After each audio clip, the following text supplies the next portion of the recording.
माँ की और फिर उसके बाद इधर द स्टार्स, जाहिर है कि पहली गुरु तो माँ ही होती हैं। वहाँ से आपने शुरुआत की और फिर आप कविताएँ भी लिखती रहीं, और अब उन लोगों को भी ज़मीन से जुड़ना बहुत ज़रूरी होता है, उनको भी नहीं भूलें आप, जिन ने आपके, यानी शोभा साहब तो नहीं है, लेकिन ये बड़ी बात है कि आपने हमेशा उन्होंने अपने उसमें आपने याद रखा उन्हें। तो मैं जानना चाहूँगा, ये सभी जानना चाहेंगे कि ये प्रेरणा आपको कहाँ से मिली। कुंवर जी, पहले तो तहे दिल से शुक्रिया, आपने मुझे जश्न अदब में बुलाया। यहाँ बैठी सब ऑडियंस को मेरी तरफ से आदाब। कुछ बहुत अजीज़ दोस्त हैं यहाँ पर। अजय, आपसे एक बार फिर मुलाकात करके बहुत अच्छा लग रहा है।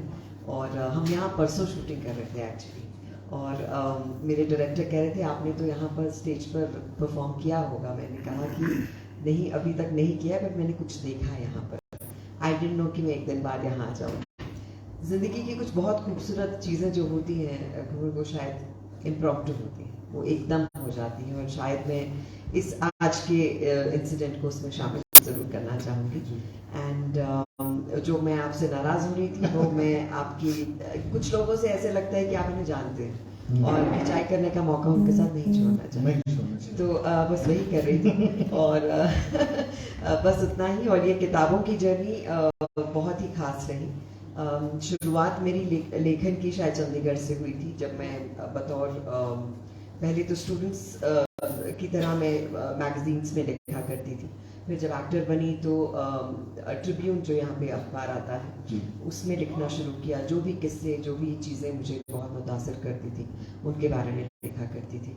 और फिर उनके साथ और रीडर्स के साथ ऐसा कमाल का कनेक्ट बना कि जब शूट पे चली जाती थी तो लिखना छोड़ देती थी, तो मेरी एडिटर का फ़ोन आता था कि भाई तुम्हारा कॉलम, तो मैं कहती थी वो इस बार नहीं भेज रही हूँ, मैं शूटिंग पे हूँ। तो उसने कहा नहीं, लिखो, क्योंकि मुझे मैसेजेस आ रहे हैं, मेल्स आ रहे हैं कि वो कहाँ है। सो वो जो एक बहुत खूबसूरत कनेक्ट बना, तो मुझे लगा कि ज़िंदगी में दो प्रोफेशंस बहुत खूबसूरत हैं। एक लिखना, जहाँ आप एक्सप्रेस कर सकते हैं अपने आप को, जो आप कहना चाहते हैं, जो आप फील करते हैं, आपकी दिली बातें, सब कुछ आप एक कनेक्ट बनता है रीडर्स के साथ। और शायद मैं एक ऐसे खूबसूरत प्रोफेशन में हूँ बतौर एक्टर, जहाँ मैं अपने आप को किरदारों के ज़रिए एक्सप्रेस कर सकती हूँ। सो मेरे लिए बहुत खुशकिस्मती की बात है कि दोनों ही प्रोफेशंस मेरे लिए ऐसे रहे हैं जहाँ पर I can express my self. और ये किताबों का शायद सिलसिला ऐसे शुरू हुआ कि I lost my father very early in life,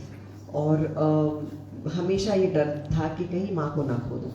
और माँ मेरी डॉक्टर थी और मेरा बहुत बहुत बड़ा सपोर्ट सिस्टम रही, और सपोर्ट सिस्टम से बड़ी बात मेरी बेस्ट फ्रेंड रही। तो और कहीं ना कहीं ज़िंदगी में शायद मेरी बेटी बन गई, मुझे रोल रिवर्सल हो जाता है, क्या बात है। तो वो हो गया।